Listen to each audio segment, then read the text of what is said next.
कब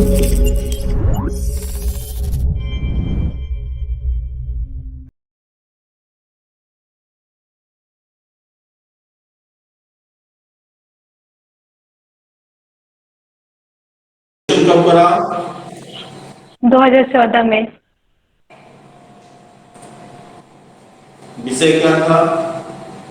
sir math honours था। Optional क्या है? हिस्ट्री है।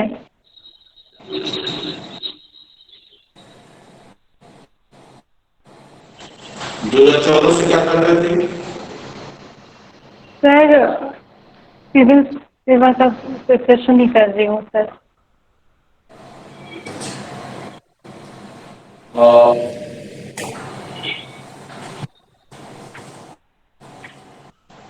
मैथ विषय ऑप्शनल लिया जा सकता था, इसके बाद आपने हिस्ट्री को लिया। सर मुझे हिस्ट्री में इंटरेस्ट था और इसलिए मैंने हिस्ट्री का चुनाव किया था। और ये काफ़ी स्कोरिंग सब्जेक्ट मुझे लगा। और मैंने 64वीं में भी दिया था वैकल्पिक विषय के तौर पे हिस्ट्री को रख के, तो अच्छे मार्क्स आए थे। इसलिए मैंने हिस्ट्री को का चुनाव किया। अच्छा, इतिहास विषय का प्रशासन में क्या योगदान हो सकता है?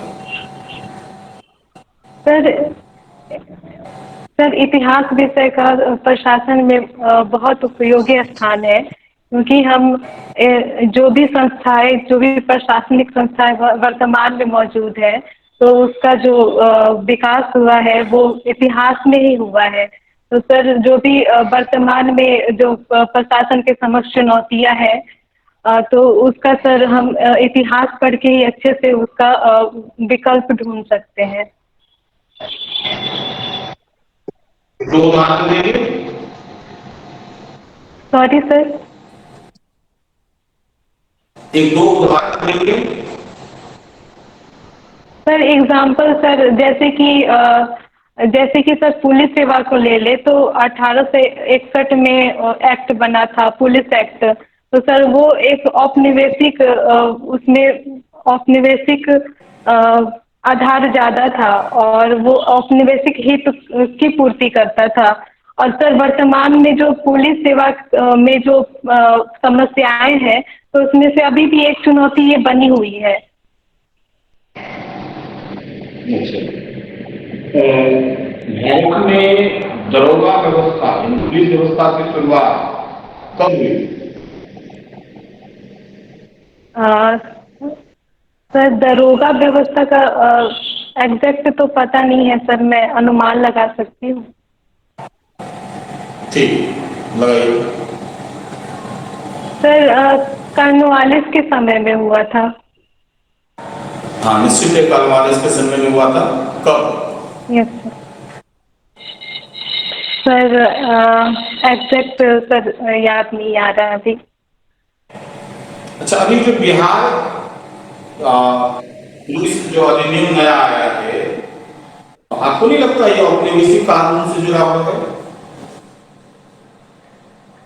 अ, सर मैंने अभी मैंने पढ़ा नहीं है इसके बारे में। इतिहास का कौन सा कालखंड आपको अच्छा लगता है? सर वैसे तो सारे इतिहास के जो पार्ट है वो सही लगता है मुझे, लेकिन सर प्राचीन इतिहास का जो भाग है अच्छा लगता है। क्यों? सर इससे हमको बहुत सारी जानकारियाँ मिलती है कि हमारे पूर्वजों ने कैसे सस्टेन किया। उसके बाद से सर एग्रीकल्चर का कैसे विकास हुआ है, और जो भी सर वर्तमान में संस्थाएं हैं, तो उनका अध्ययन, उनको अच्छे से समझने के लिए सर प्राचीन इतिहास में जाकर देखना पड़ता है। अच्छा,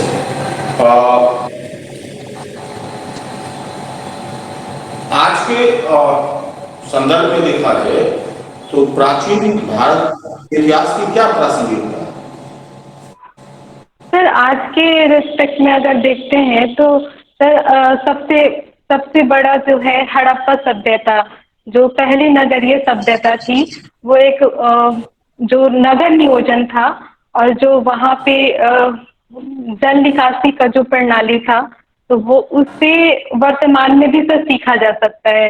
जैसे वर्तमान में सर जो मुख्य शहरों की समस्या है, बाढ़ बाढ़ का समस्या देखते हैं कि थोड़ा सा ही बारिश में बाढ़ का समस्या उत्पन्न हो जाता है। तो एक तरीके से सर ये अनियोजित जो ग्रिड सिस्टम है उसका ही नतीजा है। तो सर हम हड़प्पा सभ्यता से सीख सकते हैं।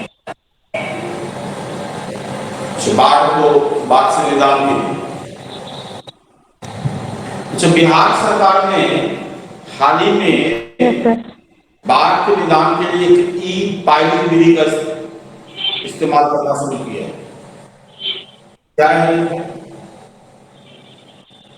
सॉरी सर, अभी इसके बारे में जानकारी नहीं है, मैं पढ़ लूंगी इसे।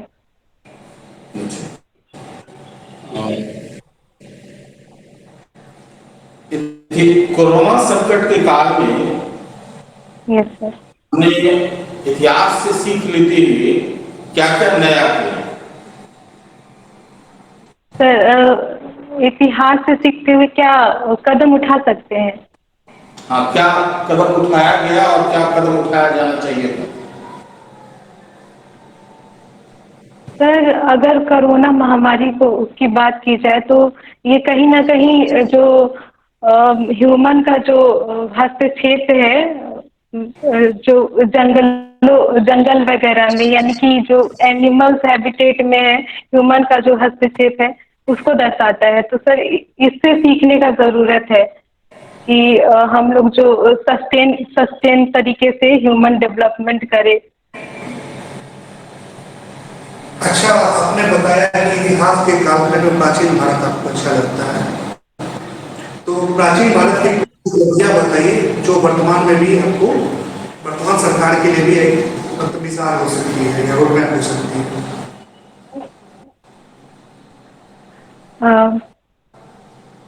सर जैसे कि सर एक बार और आप रिपीट कर सकते हैं, कॉल आ गया था सर।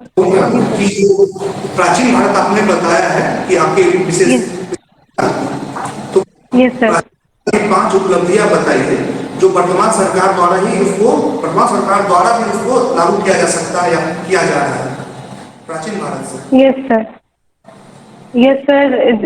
सबसे पहले तो मैंने हड़प्पा सभ्यता का जो बात किया था, वो एक सतत नगरीकरण का कॉन्सेप्ट, उससे सीखा जा सकता है।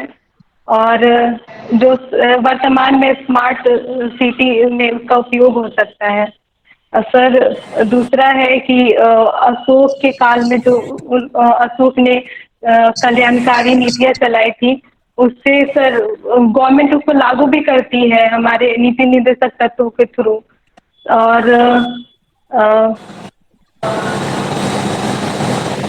सर अभी इतना ही याद आ पा रहा है। अच्छा, कोई बात नहीं।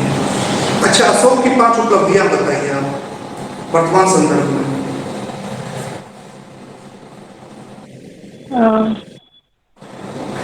जो वर्तमान में भी अशोक तो अशोक की 5 उपलब्धियां जो बिहार सरकार अशोक जयंती को राजकीय अवकाश में घोषित किया गया है, बहुत सरकार को प्रमोट करता है, समाज अशोक को प्रेरणा मिलता है, तो 5 उपलब्धियां बताइए। अच्छा सर, अशोक ने धम्म की नीति का प्रचलन स्टार्ट किया था, तो वो एक आचार संहिता था समाज के लिए। और सर अशोक का जो कल्याणकारी नीतियां हैं वो, और एक प्रशासनिक नीति है, सक्षम प्रशासनिक ढांचे का उन्होंने प्रावधान किया था। और सर कनेक्टिविटी के लिए अशोक ने काम किया था। अच्छा, अशोक का जो धम्म है उसकी वर्तमान में क्या प्रासंगिकता है? अशोक की धम्म नीति क्या वर्तमान में भी देख रहे, हर जगह धार्मिक व्यवसाय की नीति बढ़ती जा रही है, हर तरफ विश्व में कटुता का माहौल है धार्मिक क्षेत्र। क्षेत्र में मील का पत्थर साबित हो सकती है, या बताइए इसके बारे में कुछ। यस सर, अशोक का जो धमकी नीति था, तो वो जो समकालीन सिचुएशन था उस समय का, कि विविध समाज में डाइवर्सिटी था धर्म के आधार पे, तो उसने अशोक ने धर्म के माध्यम से एक कंडक्ट लाया था, इनकी समाज को कैसे जोड़ के रखा जा सके। वैसे ही वर्तमान में भी अभी भी प्रासंगिकता है उसका, उसके धर्म का प्रासंगिकता है, और इसी पे चल के हम लोग ये संभाव और सद्भाव की को लागू कर सकते हैं। अच्छा, आपकी पहली वरीयता क्या है? पहली सर वरीयता पुलिस, हाँ पुलिस सेवा। पुलिस सेवा। तो यस वर्तमान सर। में पुलिस की भूमिका किस रूप में देखते हैं? हर तरफ हिंसा का माहौल है, सांप्रदायिक हिंसा। आपको अगर डीवाईएसपी बना दिया जाए तो कहीं ना कहीं सांप्रदायिक हिंसा की रोकथाम के लिए पहला 3 कदम क्या उठाया गया? सर वर्तमान परिप्रेक्ष्य में पुलिस बहुत अच्छा काम कर रही है, लेकिन हाँ इसके समक्ष कुछ चुनौतियां भी है। सर अगर अगर अगर मुझे काम करने का मौका मिलता है, दंगा को कंट्रोल करने का, अगर मतलब मेरे कार्यकाल के दौरान कहीं दंगा होता है, तो सर मैं इसके लिए कुछ नीति अपना सकती हूँ, कुछ पॉलिसी अपना सकती हूँ। जैसे कि सर जो भी संवेदनशील एरिया है, तो वहाँ पे सीसीटीवी कैमरास लगा के, और जो भी धार्मिक लीडर्स हैं उनसे। आप सीसीटीवी कैमरा हर जगह नहीं लगा सकते, सांप्रदायिक हिंसा कहीं भी हो सकता है, तो उसके लिए यस सीसीटीवी सर। कैमरा कहाँ? यस सर, मैंने बोला कि जो भी संवेदनशील एरिया है वहाँ पे मैं कोशिश करूँगी कि सीसीटीवी कैमरा लगवाने के लिए। उसके बाद से जो भी धार्मिक लीडर्स हैं तो उनसे मैं बात करूँगी। आपको लग रहा है कि सीसीटीवी कैमरा से क्या सांप्रदायिक हिंसा रुक जाएगी? नो सर, बस एक सीसीटीवी कैमरा के कारण नहीं रुक सकती है, उसके लिए और भी स्टेप उठाने होंगे। जैसे कि जो भी धार्मिक लीडर्स हैं उनसे बात करके, जनता का सहयोग प्राप्त करके, सर ये भी प्रावधान किया जा सकता है कि अगर जो भी यात्रा वगैरह कुछ भी निकल रहा है ऐसा, तो उसमें सर वीडियो कैमरा वगैरह का प्रावधान किया जा सकता है।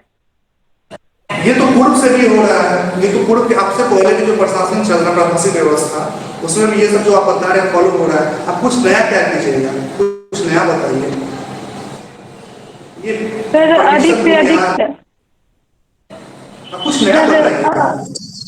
यस सर, सर अधिक से अधिक टेक्निकल चीज़ों का हम उपयोग कर सकते हैं इसके लिए। जैसे कि सर मैंने बताया कि अधिक से अधिक जन भागीदारी प्राप्त करने के लिए अपना नंबर सार्वजनिक करके या फिर व्हाट्सएप ग्रुप बना के कनेक्ट कर सकते हैं लोगों को, कि आगे ऐसा कोई। अच्छा ठीक है, ठीक है। आपको हमारी आवाज आ रही है? यस सर, आ रही है। योजना क्या है? सॉरी सर, सात निश्चय योजना क्या है? ये सर 7 निश्चय योजना न्याय के साथ विकास के लिए बिहार गवर्नमेंट का योजना है। आप कुछ लक्ष्य बता सकती हैं 7 निश्चय योजना पार्ट 2 में?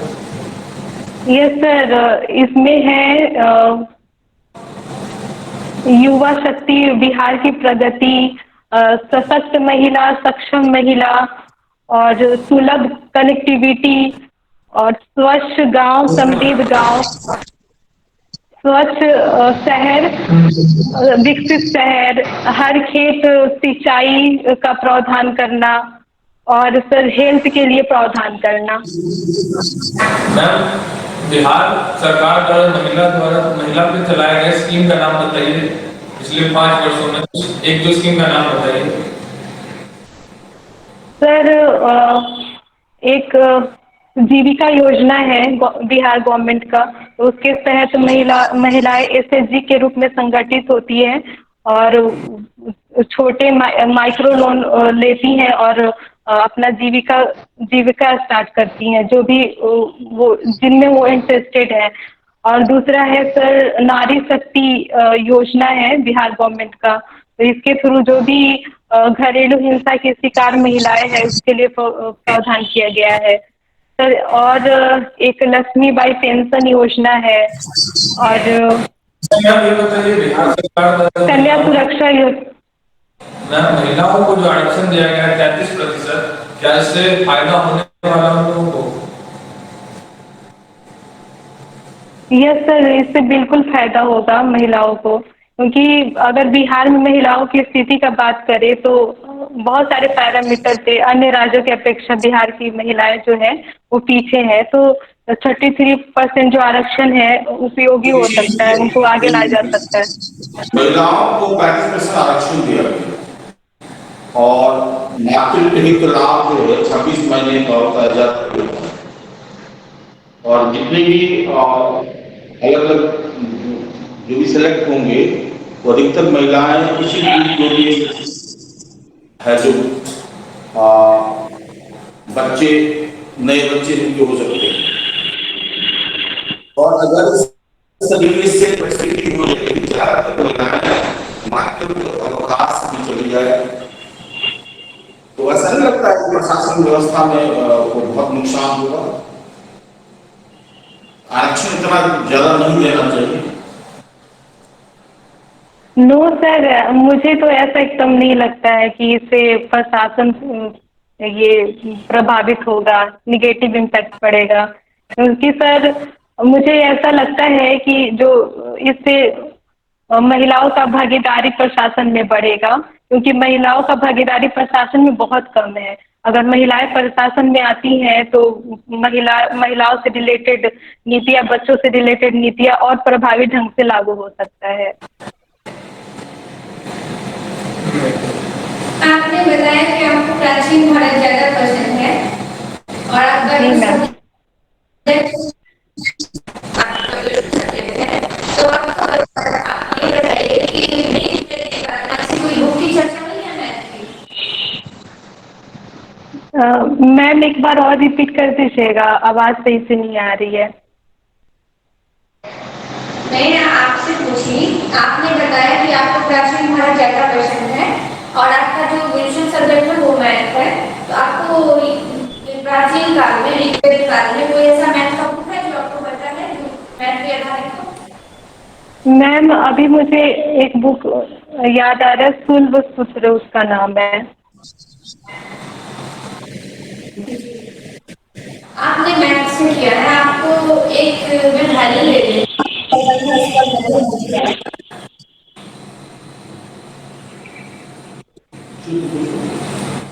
1/infinity का मान क्या होगा? क्या मैम, एक बार और रिपीट करिएगा। क्या होगा?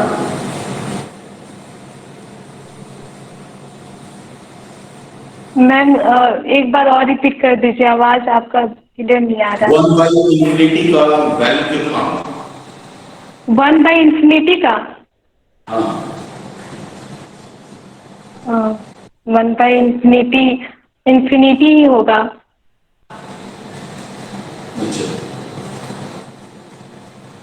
What is difference between co-prime number and prime number?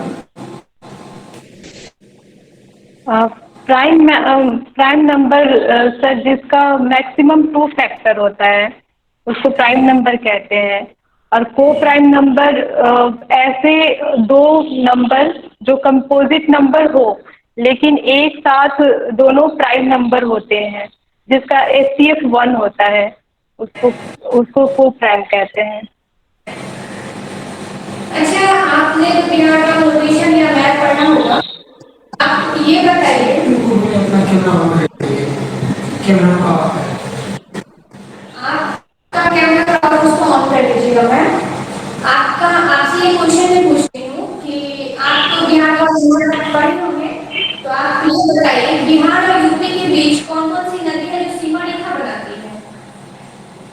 Ji ma'am, सबसे पहले गंडक नदी है और उसके बाद से घाघरा नदी है और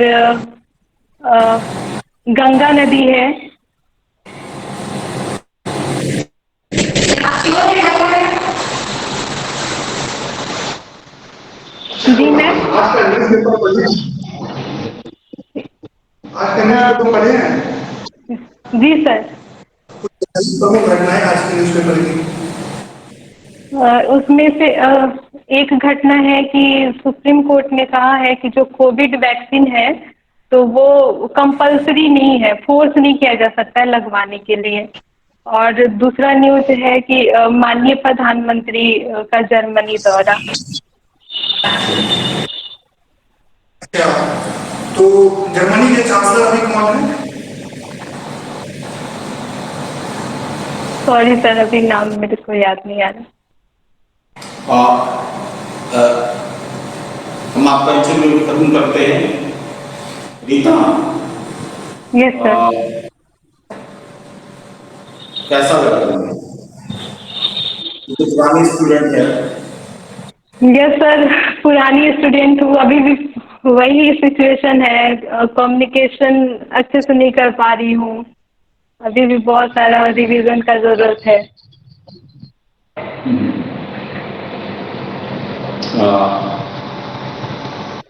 कब है इंटरव्यू तुम्हारा? 25 को है, 25 मई को। 25 मई को। Yes sir. क्या क्या सुधार करने की जरूरत है? सर ग्रेजुएशन का सब्जेक्ट देखना है और ऑप्शनल को बढ़िया से देखना है, और सर करेंट इवेंट को सही से देखना है।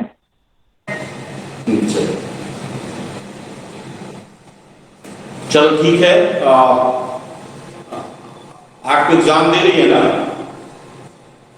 क्या सर? आपको एग्जाम दे रही है? यस सर दे रही हूँ। उसके बाद हम फिर तुम्हारा मॉक करवाएंगे, ठीक है? Okay sir. Okay sir, thank you sir.